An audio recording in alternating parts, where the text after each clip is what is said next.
우리 저를 바라보시면서 이렇게 인사 한번 나누셨으면 좋겠습니다. 동행하지 않으면 불행해집니다. 인사 나눌까요? 동행하지 않으면 불행해집니다. 여러분 믿음으로 동행하십니까? 예, 아마 말씀을 듣다 보면은 실제로 그렇겠구나라는 그런 생각이 들게 될 줄로 믿습니다. 지난주 말씀을 혹시 기억하시나요?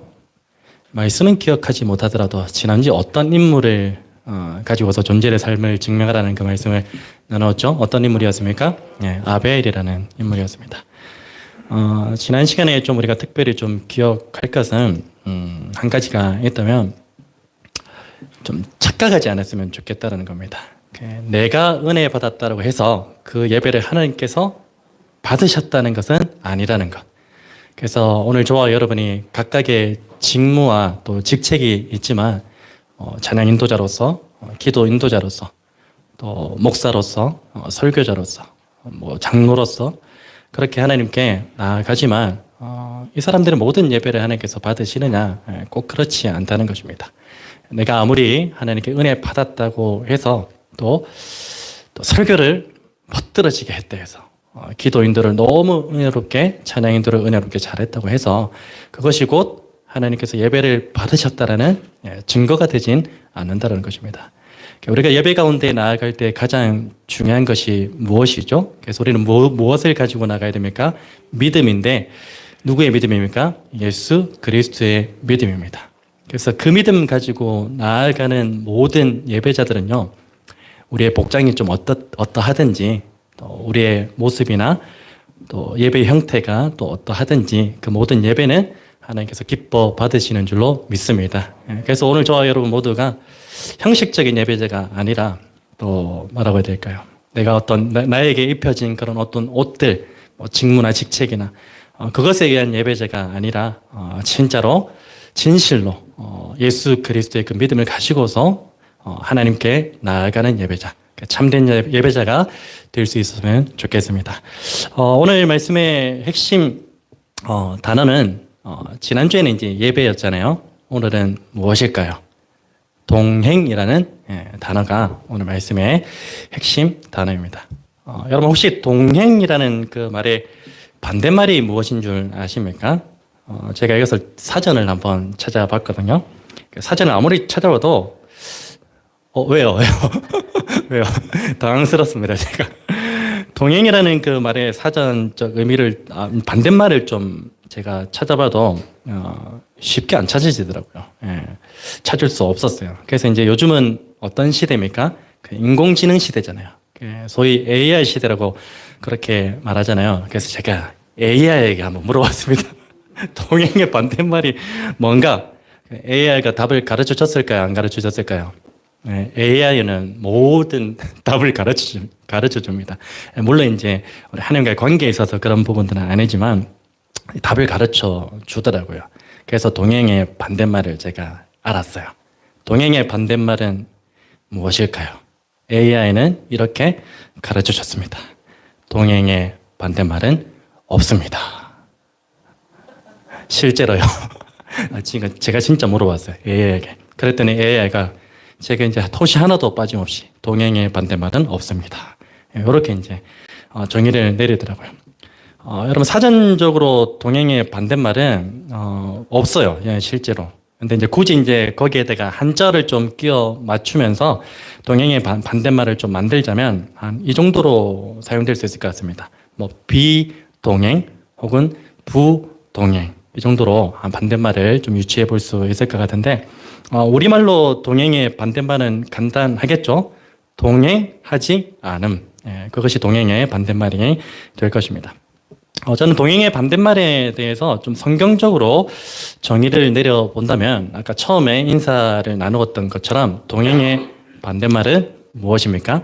불행이라고 그렇게 좀 표현해 보고 싶습니다. 실제로 성경은 하나님과 동행한 사람들이 있잖아요.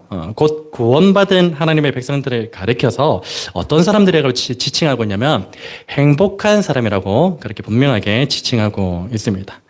이러한 사실을 근거로 본다면 동행의 반대말은 불행이라고 그렇게 표현을 해도 큰 문제는 없을 것 같아 보입니다. 오늘 보면은 존재로 삶을 증명하는 사람들 중에서 에녹에 대해서 증거하고 있음을 볼 수 있는데요.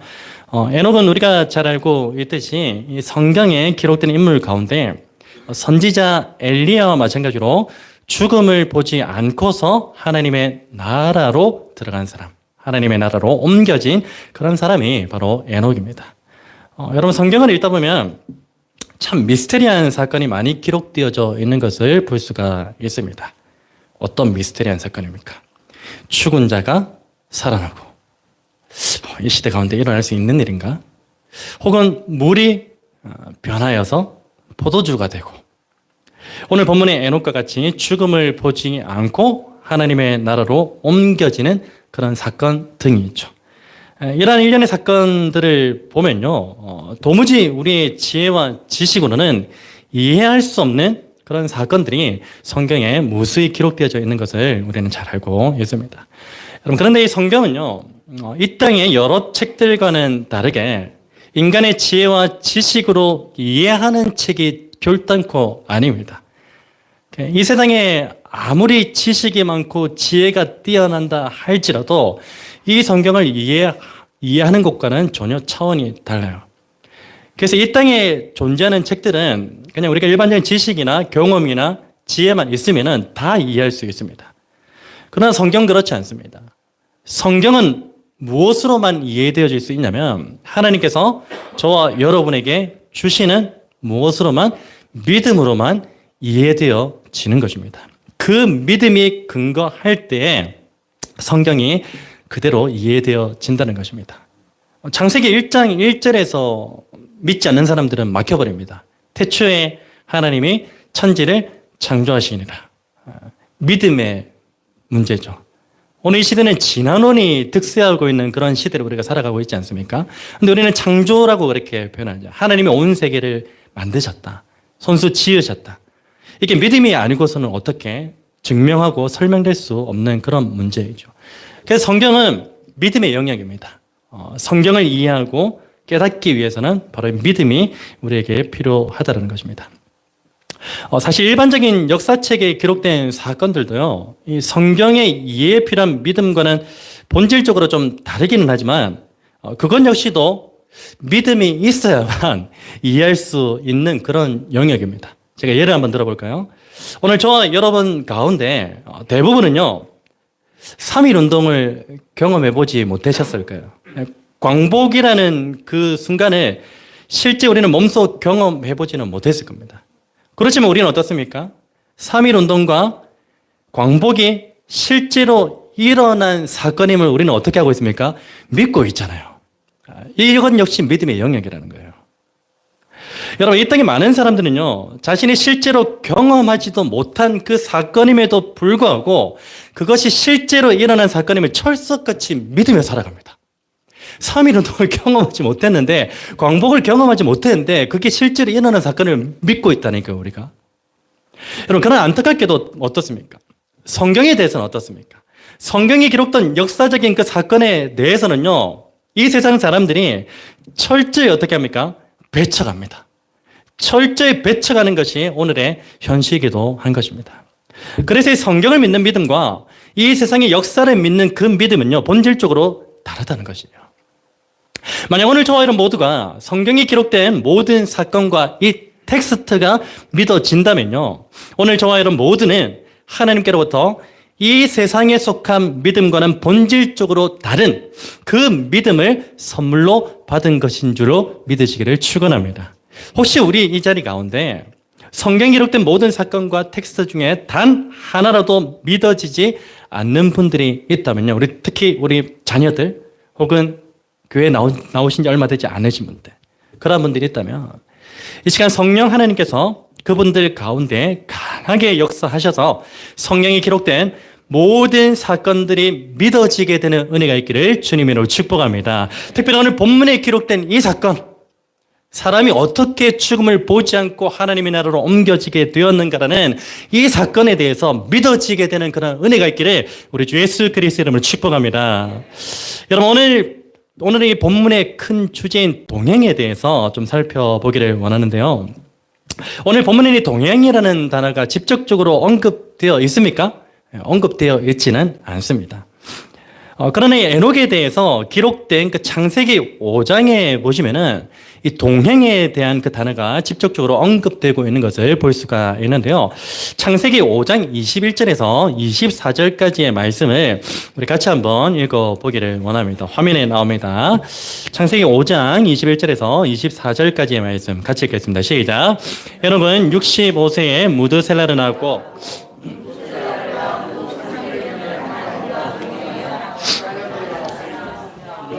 365세를 살았더라. 에녹이 하나님과 동행하더니 하나님이 그를 데려가심으로 세상에 있지 아니하였더라. 아멘. 동행이라는 단어가 분명히 기록되어져 있습니다. 여러분, 오늘 본문과의 창세기 말씀을 좀 종합적으로 살펴보면요, 팩트가 등장합니다. 어떤 것이 팩트냐면, 자, 에녹은 65세까지는 평범한 삶을 살았다는 것은 팩트이고요. 그리고 65세가 되던 그 해에 누구를 낳았죠? 무드세라를 낳은 것도 팩트입니다. 그리고 그 이후에 300년간을 하나님과 동행하면서 하나님을 기쁘시게 했던 것도 팩트이고요. 그리고 그가 365세 되던 그 해에 죽음을 보지 않고 하나님의 나라로 옮김을 받았다는 것, 그 역시도 팩트입니다. 이것은 문자 그대로의 팩트라고 볼 수 있는 것입니다. 여러분, 그런데 여기서 한 가지 의문이 생기게 됩니다. 어떤 의문이냐면, 에녹이 하나님과 동행하게 된 그 시점 가운데 과연 무슨 일이 일어났을까? 65세까지는 너무나 그냥 평범한 삶을 살았어요. 근데 그 65세 되던 그 해에 하나님과 이제 동행하게 되잖아요. 300년간. 과연 어떤 사건이 있었길래 평범한 그의 삶이 하나님과 동행하는 밀착되어져 있는 그 관계의 삶을 살았냐 하는 것입니다. 여러분, 보통 우리의 삶 가운데 전환점이 분명히 있죠. 그 전환점은 언제 일어나던가요? 보통은요, 어떤 특별한 사건을 통해서 삶의 전환점을 겪게 되는 것이 일반적입니다. 에녹도 마찬가지예요.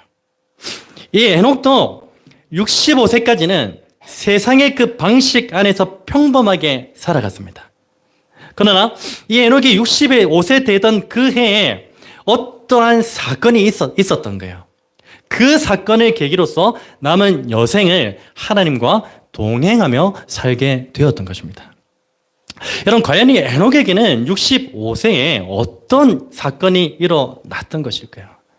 그 사건이 무엇인지는 우리가 정확하게 알 수는 없지만, 우리가 성경에서 좀 의문점이 생기면 어디에서 그 답을 좀 찾으려고 해야 됩니까? 성경에서 찾아야 됩니다. 그래서 성경에 기록된 그 에녹에 대해서 기록된 그 성경들을 조금 이렇게 종합해서 좀 찾아보면, 에녹이 65세에 어떤 일이 있었는가에 대해서 좀 유추해 볼 수 있는 근거가 있어요. 그 근거가 무엇이냐면 바로 자기 자녀의 이름이 뭡니까? 무드셀라. 힌트가 바로 그 무드셀라라는 그 이름에 담겨져 있습니다. 그 성경에 기록된 그 이름에는요, 보통 뜻이 다 담겨져 있어요. 뭐 임마누엘이라든지, 다 이제 우리말은 아니니까, 우리말로는 임마누엘이 4글자인데 그 안에 이제 하나님이 우리와 함께 계신다는 그 이제 뜻이 담겨 있듯이 무드셀라라는 그 이름에도 뜻이 담겨져 있습니다. 그 무드셀라라는 그 이름에 담겨진 뜻의 기본적인 의미는 무엇이냐면 병기나 창의 사람, 그것을 의미해요. 근데 그 이름에서 조금 더 나아가면 그 이름은 어떤 뜻을 가지고 있냐면, 그가 죽을 때에 그것을 보낸다라는 그런 의미가 담겨져 있습니다. 잘 기억하세요. 그가 죽을 때에 그것을 보낸다. 그게 무드셀라의 이름의 의미입니다. 여러분, 여기서 그것을 보낸다라는 이 말은요, 역사적으로 볼 때 무엇을 말하는 것입니까? 노아 시대의 홍수 심판을 이야기하고 있는 것입니다. 실제로 성경의 그 연대를 한번 계산해 보시면요. 제가 일일이 뭐 시간적으로 이제 다 계산해 드릴 수 없기 때문에 한번 찾아보세요. 성경의 연대를 계산해 보면요. 노아 시대의 그 홍수 심판은 정확히 언제 일어나는 줄 아십니까? 누가 죽었을 때? 무드셀라가 죽은 그 해에 노아 홍수의 심판이 시작됩니다. 정확히. 연대기가 딱 그렇게 증가하고 있어요. 이것은 연대기적 사실이에요. 여러분, 사실 창세기 본문만 보면요. 과연 에녹에게 어떤 일이 있었기에 자녀의 이름을 무드셀라로 그렇게 지었는지는 알 수가 없습니다. 그가 죽은 후에 그것을 보낸다는 그 이름. 그러나 신약 성경 가운데 유다서를 보시면요. 당시 에녹이 하나님께로부터 경건하지 않은 자들에 대한 심판의 메시지를 들었다는 그 사실을 유추해 볼 수 있습니다. 우리 유다서 1장 14절에서 15절 말씀인데 화면에 나오는데요. 우리 같이 한번 읽어보겠습니다. 우리 빨간 줄로 이제 표시해 놓은 그 부분도 유심히 한번 보시기 바랍니다. 같이 읽을까요? 시작. 아담의 7대 손 에녹이 이 사람들에 대하여 예언하여 이르되 보라 주께서 그 수만의 거룩한 자와 함께 임하셨으니 이는 뭇 사람을 심판하사 모든 경건하지 않은 자가 경건하지 않게 행한 모든 경건하지 않은 일과 또 경건하지 않은 죄인들이 주를 거슬러 한 모든 완악한 말로 말미암아 그들을 정죄하려 하심이라 하였느니라. 아멘. 간단히 말하면요. 이 65세가 되던 그 해 이후부터 에녹은 어떤 삶을 살았다고요? 이 세상 가운데 경건하지 않은 사람들, 하나님을 떠나서 죄를 먹고 마시며 살아가고 있는 그 사람들에 대해서 어떤 메시지를 전했습니까? 심판의 메시지를 전했다는 것입니다. 곧 이 땅은 심판받는다. 회개하고 돌이켜야 된다. 그 심판의 메시지를 전했다는 것입니다. 여러분, 여기서 알 수 있는 사실은 무엇입니까? 에녹은 65세 때에 하나님께로부터 세상에 대한 심판의 메시지를 들었다는 것입니다. 그리고 이 하나님과 동행했던 그 300년의 세월 동안 이 에녹은 어떻게 했습니까? 세상을 향하여서 그 심판의 메시지를 전하며 살았다는 것을 정확하게 알 수 있는 것입니다. 쉽게 말해서 이 에녹은요, 65세 때에 비로소 하나님과 동행할 결심을 했다는 것입니다. 이 사건을 통해서. 여러분, 에녹이 하나님과 동행할 결심을 했다는 것은요, 무엇을 의미하는 것일까요? 오늘 이것에 대해서 한 크게 세 가지로 정리하면서 말씀을 나눠보기를 원하는데요. 에녹이 하나님과 동행할 결심을 했다는 것은요, 첫 번째로는 하나님과 같은 방향으로 걸어간다는 의미입니다. 동행이 무엇이라고요? 하나님과 같은 방향으로 걸어간다는 것. 그게 에녹이 65세 때에 하나님과 동행할 결심을 했다는 것의 첫 번째입니다. 여러분, 에녹이 살아가던 그 시대는요, 오늘 이 시대와 마찬가지로 세상 가운데서 하나님에 대한 신앙을 지키면서 살아가는 것이 너무나도 쉽지 않은 그런 시대였을 가능성이 상당히 높습니다. 물론 이 에녹의 선주인 에노스 시대부터 비로소 이제 여호와의 이름이 그렇게 불려지긴 했지만요, 태초에 인간이 범죄한 그 이후부터 공중권세를 누가 잡고 있습니까? 사단 마귀가 잡고 있잖아요. 공중권세자만 그 사단 마귀에 의해서 이 세상은요, 온갖 죄로 뒤덮여져 있기 때문에, 오염되어져 있기 때문에 인간에게서 선한 것을 기대할 수 있습니까? 없습니다. 인간 역시도 악한 존재예요. 그 자체가. 그래서 인간에게서 선한 것을 기대하기가 어려웠던 시대인 것만큼은 그 시대, 에녹이 살아갔던 시대가 분명해요. 여러분, 이러한 시대적 상황 가운데서 이 에녹이 하나님에 대한 신앙을 지킨다는 것은요, 사실상 불가능에 가까운 일이었는지도 모릅니다. 오늘 우리의 삶을 돌아보면 그 답이 나와요. 이 경남 지역만 해도 복음화율이 어느 정도 된답니까? 한 7%그 정도 된대요. 경남 지방에 보면은. 그게 진짜 7%일까요? 실제적으로는 더 떨어집니다. 기독교인이 7%라는 거지, 실제 하나님과 동행하는 사람은 7%도 안 될 겁니다. 한 2, 3% 될까요? 그런 상황 가운데서 우리가 믿음을 지키며 살아가는 게 쉬울까요? 우리 자녀들의 학교 급식 시간에 기도하면서 기도 후에 밥을 먹는 게 쉬운 일일까요? 정말 어려울 수도 있어요. 손가락질 당할 수도 있다고요. 우리의 직장과 삶의 터전에서 내가 그리스도인임을 밝히면서 살아가는 것이 정말 쉬운 일일까요? 오늘날 교회가 그리스도인이라고 그렇게 자칭하는 그 사람들이 얼마나 욕을 먹고 있습니까? 그렇기 때문에 100명 중에 두세 사람 정도밖에 안 되는 그 크리스천들이 이 시대를 살아간다는 것은 쉽지 않은 일입니다. 에녹의 당시 상황도 마찬가지였던 것이죠.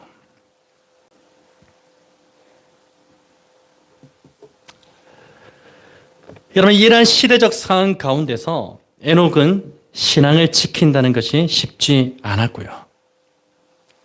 그런데 하나님께서 에녹이 65세 되던 해에 그에게 찾아오십니다. 그리고 그에게 심판의 메시지를 전하셨습니다.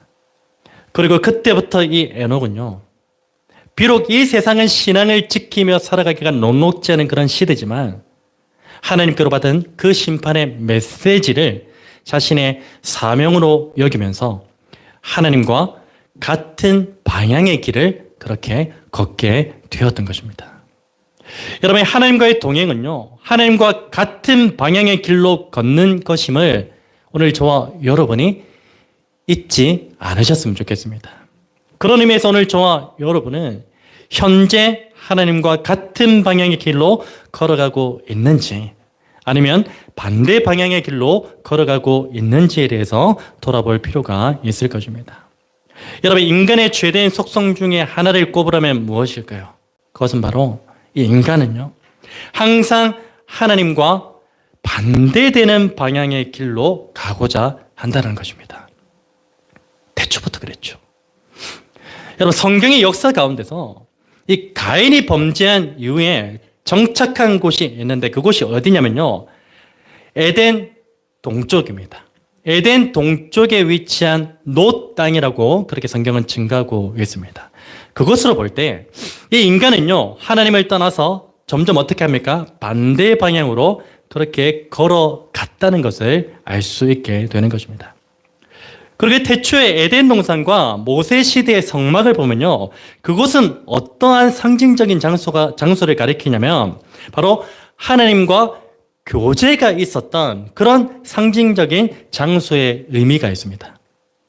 특별히 그곳을 출입하는 위치가 어디에 있었냐면 혹시 기억하십니까? 출입하는 위치가 어디에 있었을까요? 동쪽에 있었습니다.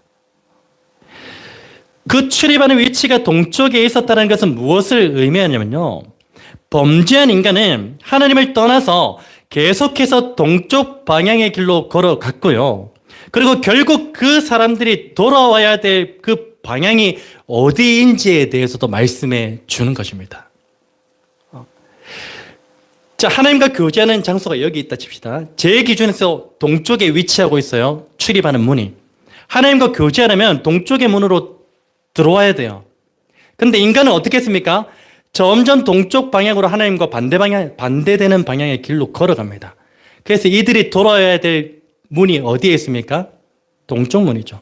방향은 서쪽으로 다시 돌아오면서 이곳으로 돌아와야지만 하나님과 다시 교제할 수 있는 그 길이 열린다는 것입니다. 여러분, 하나님과 같은 방향의 길을 걷는다고 할 때 과연 그 길은 어떠한 길일까요? 아마 이 길이 어떠한 길인지 알게 되면은 하나님과 같은 방향의 길을 가는 것이 그렇게 쉽지만은 않을 겁니다. 하나님과의 같은 방향의 길은요, 그 길은 넓은 길이 아닙니다. 어떠한 길입니까? 좁은 길입니다. 그리고 그 길은 왕궁의 길이 아닙니다. 어떤 길입니까? 광야의 길입니다. 그리고 그 길은요, 세상 영광의 길이 아닙니다. 그 길은 어떤 길입니까? 십자가의 길입니다. 만약 오늘 저와 여러분 가운데 여전히 넓은 길, 왕궁의 길, 세상 영광의 길을 향하여 걸어가고 있는 분이 있다면요, 지금이라도 그 방향을 수정하셔서 하나님과 같은 방향의 길, 곧 좁은 길, 광야의 길, 십자가의 길로 걸어가게 되는 은혜가 있기를 우리 주 예수 그리스도의 이름으로 축복합니다. 여러분, 에녹이 하나님과 동행할 결심을 했다는 것의 첫 번째 의미는 하나님과 같은 방향으로 함께 걸어간다는 것을 의미하고요. 두 번째는 무엇이냐면, 잘 들으십시오, 하나님과 같은 마음으로 함께 걷는다는 겁니다. 첫 번째는 무엇이었죠? 하나님과 같은 방향. 두 번째는 하나님과 같은 마음. 여러분, 아무리 우리가 하나님과 같은 방향의 길을 걸어간다고 해도 하나님과 다른 마음을 품고 그 길을 걸어간다면 그 길이 어떻게 될까요? 억지의 길이죠. 가식의 길이죠.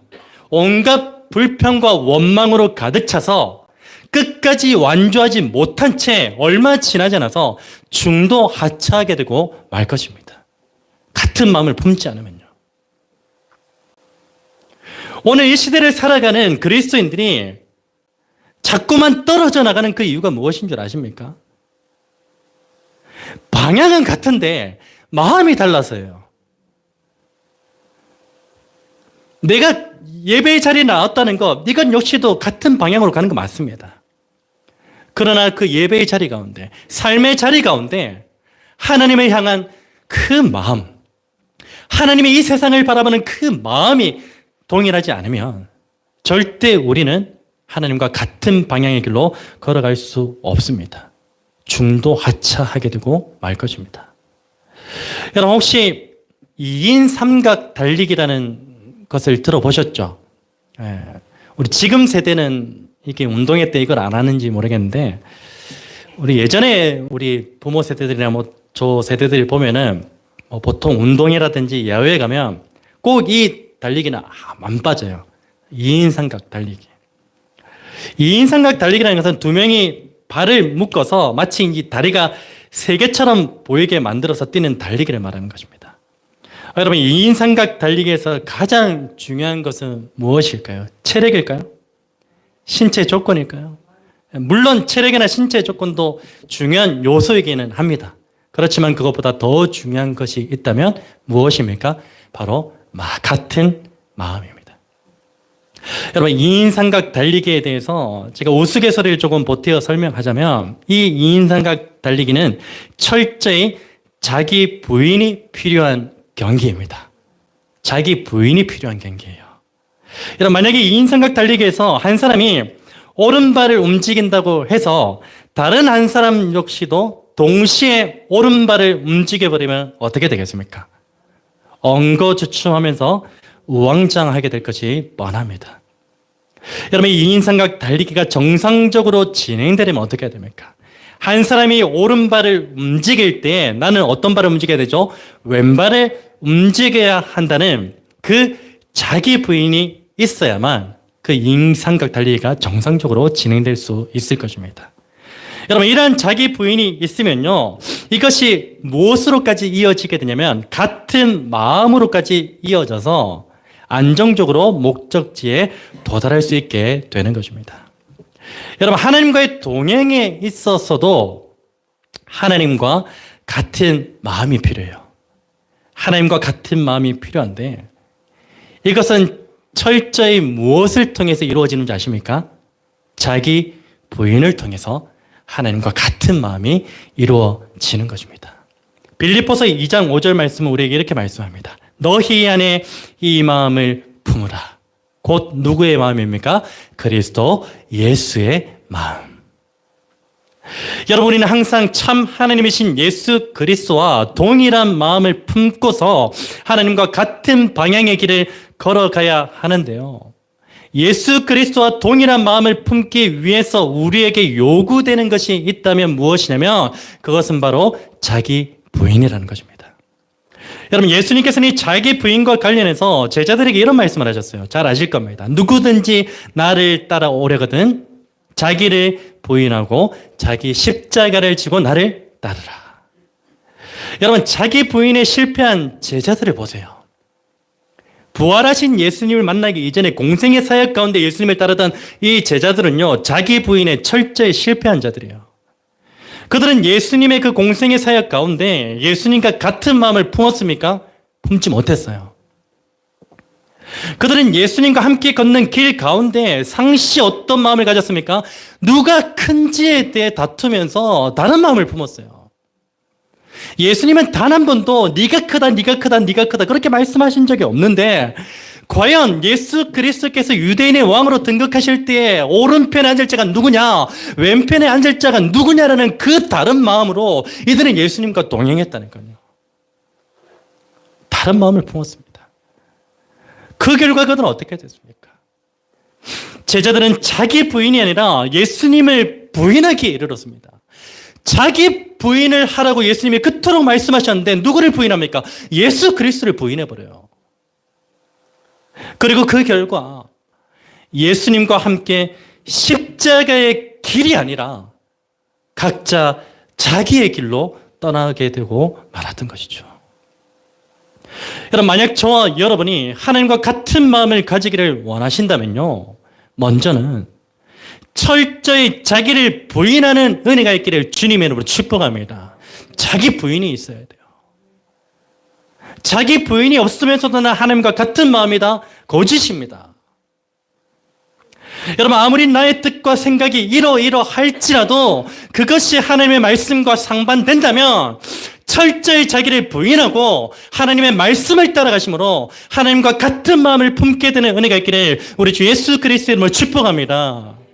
여러분, 에녹이 하나님과 동행할 결심을 했다는 것의 마지막 세 번째는 무엇일까요? 바로 하나님과의 동행은 곧 하나님을 기쁘시게 한다는 의미입니다. 오늘 본문 중에 후반부는 이렇게 증가하고 있죠. 그는 옮겨지기 전에 하나님을 기쁘시게 하는 자라는 증거를 받았느니라. 여러분, 하나님을 기쁘시게 한다는 말에 반대 의미가 있다면 무엇일까요? 그것은 바로 하나님을 근심하게 한다는 것입니다.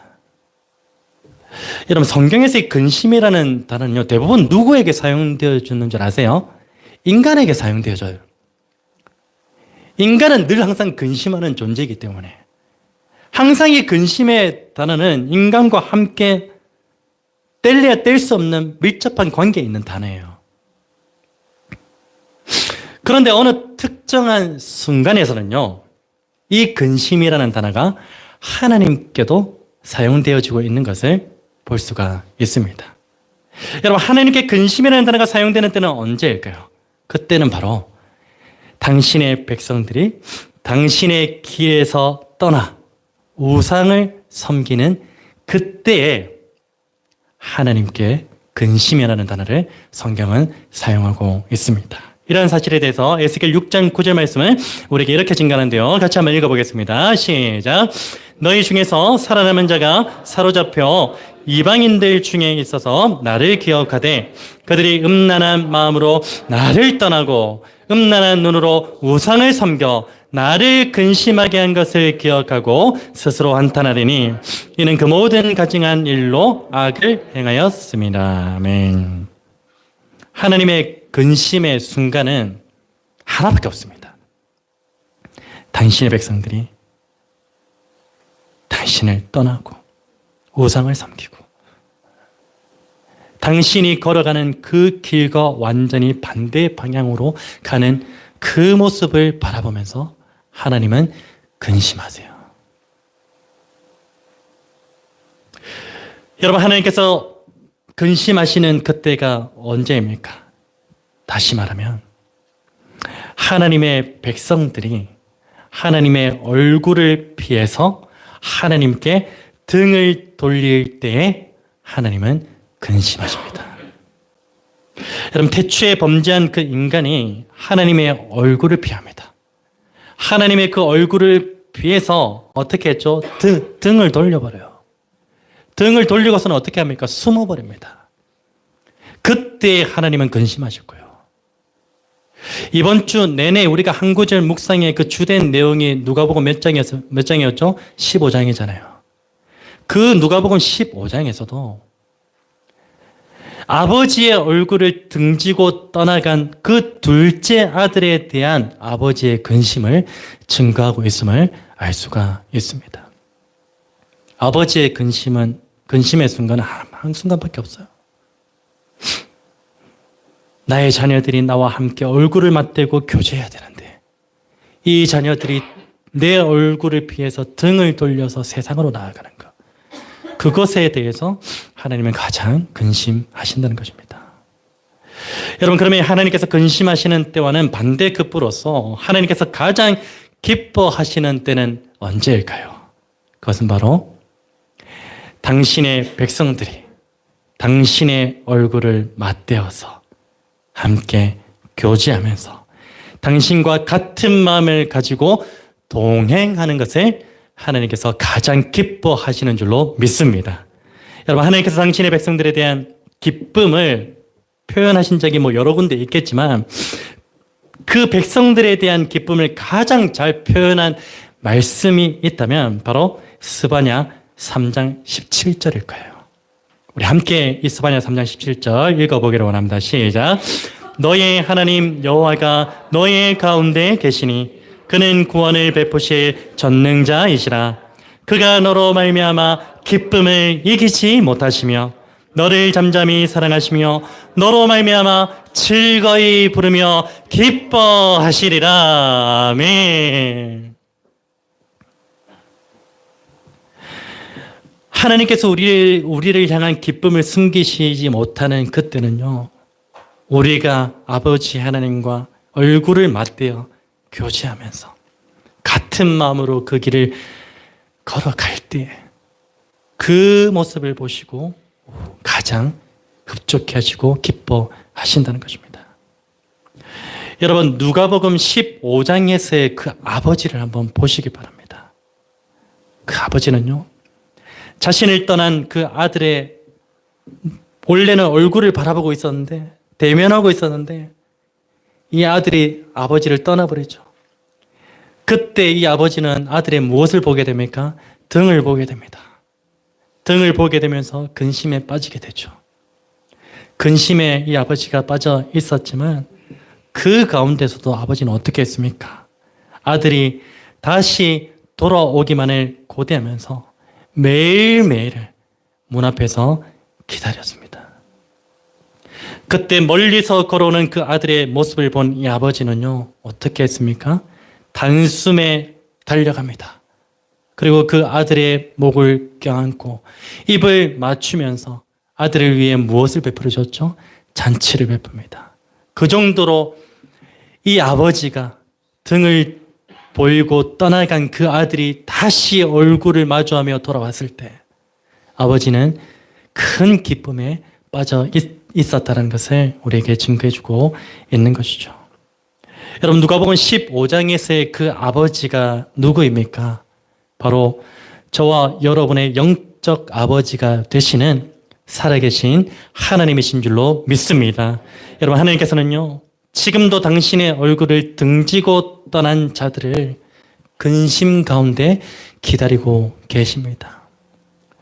여러분, 하나님의 얼굴을 등지고 떠난 사람들을 정의할 때 잘못 생각하시면 안 돼요. 교회에 나오지 않고 있는 사람들이 아니에요, 여러분. 교회에 있으면서도요, 큰아들이에요, 큰아들. 누가복음 15장에 나오는 그 큰아들이에요. 교회 안에 있으면서도 아버지와 함께 교제하고 또 우리가 하나님께 예배하면서도 실상은 등을 돌리고 있는 자들, 그게 오늘 저와 여러분의 모습은 아닌지요. 사랑하는 여러분, 혹시 오늘 저와 여러분 가운데 하나님과 얼굴을 대면하면서 교제하는 그 자리를 떠나 다른 방향의 길로 걸어가고 있는 분이 있다면요, 즉시 그 길에서 돌이키셔서 다시 하나님께로 돌아오셔서 하나님과 교제하며 하나님과 동행함으로 하나님을 기쁘시게 하는 복된 인생이 되시기를 우리 주 예수 그리스도 이름으로 축복합니다. 마지막으로 오늘 저와 여러분이 반드시 기억할 것이 있다면요, 바로 오늘 저와 여러분 모두는요, 어쩌면 오늘 본문의 에녹보다 더 복된 존재라는 사실입니다. 우리는 때때로 에녹을 부러워하죠. 엘리야 선지자를 부러워하죠. 어떻게 죽음을 보지 않고 하나님 나라에 옮겨질 수 있는가? 나도 그렇게 되었으면 좋겠다. 그렇게 부러워하잖아요. 여러분, 그러나 어쩌면 오늘 이 시대를 살아가는 저와 여러분이 에녹보다, 엘리야보다 더 나은 존재일 수도 있습니다.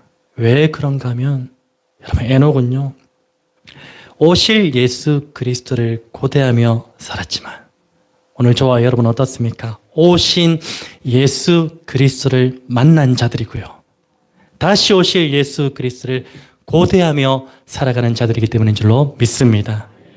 또한 이 에녹이 죽음을 보지 않고 하나님의 나라로 옮겨짐을 받은 그 사건은요, 오늘 이 시대를 살아가는 저와 여러분에게 이미 일어난 일을 예표하고 있다는 그 사실에 있어서도 오늘 저와 여러분은요, 에녹보다 더 나은 존재, 더 복된 존재일 수 있다는 그 사실을 잊지 마시기를 바랍니다. 여러분, 현재 오늘 저와 여러분 어떤 존재입니까? 바로 오늘 저와 여러분 역시도 이 땅 가운데서 육체적으로는 죽음을 보지 않고 하나님의 나라로 옮겨진 자들인 줄로 믿습니다. 골로새 1장 13절은 우리에게 무엇을 말씀합니까? 우리에게 이렇게 증가합니다. 함께 읽겠습니다. 믿음으로 선포합시다. 그가 우리를 흑암의 권세에서 건져내사 그의 사랑의 아들의 나라로 옮기셨으니 할렐루야. 우리 역시도 죽음을 보지 않고 하나님의 나라로 옮겨짐을 받은 존재인 줄로 믿습니다.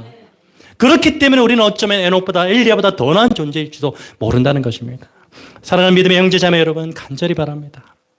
오늘 저와 여러분 모두가 날마다 하나님의 말씀 앞에서 하나님과 얼굴을 맞대며 교제하면서 그 말씀에 온전히 순종하심으로 하나님을 기쁘시게 하는 자가 되어 존재로 삶을 증명해내는 복된 인생 되시기를 우리 주 예수 그리스도 이름으로 축원합니다. 여러분, 교회 안에 있다고 해서 하나님께 하나님과 얼굴을 대면하고 있는 자들이 아니에요. 교회에서만 하나님의 얼굴을 대면하고 있으면 됩니까? 우리의 삶에서도 하나님의 얼굴을 대면하면서 하나님과 같은 마음으로 동행하는 것, 그 사람을 하나님께서 기뻐하신 줄을 믿습니다. 여러분, 교회만 다니지 마십시오. 삶에서도 그리스도인으로 살아가시를 축원합니다. 교회에서만 하나님과 교제하지 마십시오. 교회에서만 하나님의 말씀으로 교제하지 마십시오. 교회에서 하나님의 말씀과 교제했다면 오늘 저와 여러분의 삶에 90% 이상이 되는 그 삶의 터전 가운데서도 동일하게 하나님의 말씀으로 교제하고 하나님과 같은 마음으로 동일한 길을 걷게 되는 은혜가 있기를 주님의 이름으로 축복합니다. 그것이 하나님을 기쁘시게 하는 유일한 일임을 반드시 기억하시기를 바랍니다. 헌금 많이 내는 것, 그거 하나님 기쁘시게 하는 것 아닙니다. 365일 끊임없이 예배 자리에 나오는 것, 그것 역시도 하나님을 기쁘시게 하는 본질적인 모습이 아니에요. 날마다 우리는 하나님의 말씀 안에서 그 말씀을 교제하고 그 말씀과 함께 달려가는 것, 그것을 하나님께서 가장 기뻐하신다.